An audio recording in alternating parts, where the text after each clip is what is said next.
مگر میں یہ کہتا ہوں کہ روح کے موافق چلو، جسم کی خواہش کو ہرگز پورا نہ کرو گے، کیونکہ جسم روح کے خلاف خواہش کرتا ہے اور روح جسم کے خلاف، یہ ایک دوسرے کے مخالف ہیں، تاکہ جو تم چاہتے ہو وہ نہ کرو۔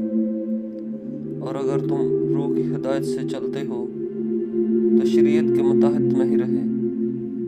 اب جسم کے کام تو ظاہر ہیں: حرام کاری، ناپاکی، شہوت پرستی، بت پرستی، جادوگری، دعوتیں، جھگڑا، حسد، غصہ، تفرقے، جدائیاں، بدعتیں، باس، نشہ بازی، ناچ رنگ اور ان کی مانند۔ ان کی بابت تمہیں پہلے سے کہہ دیتا ہوں، جیسا کہ بیشتر جتا چکا ہوں، کہ ایسے کام کرنے والے خدا کی بادشاہی کے وارث نہ ہوں گے۔ مگر روح کا پھل محبت، خوشی، اطمینان، تحمل، مہربانی، نیکی، ایمانداری، حلیم، پرہیزگاری، ایسے کاموں کی کون شریعت مخالفت نہیں۔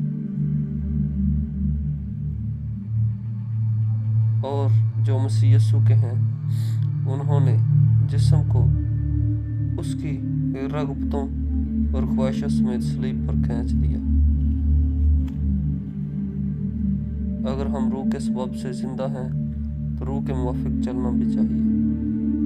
ہم بے جا فخر کر کے نہ ایک دوسرے کو چڑھائیں، نہ ایک دوسرے سے جلیں۔ آمین۔ غلطیوں 5 باب 16 آیت سے 25، 26 آیت کیا ہے؟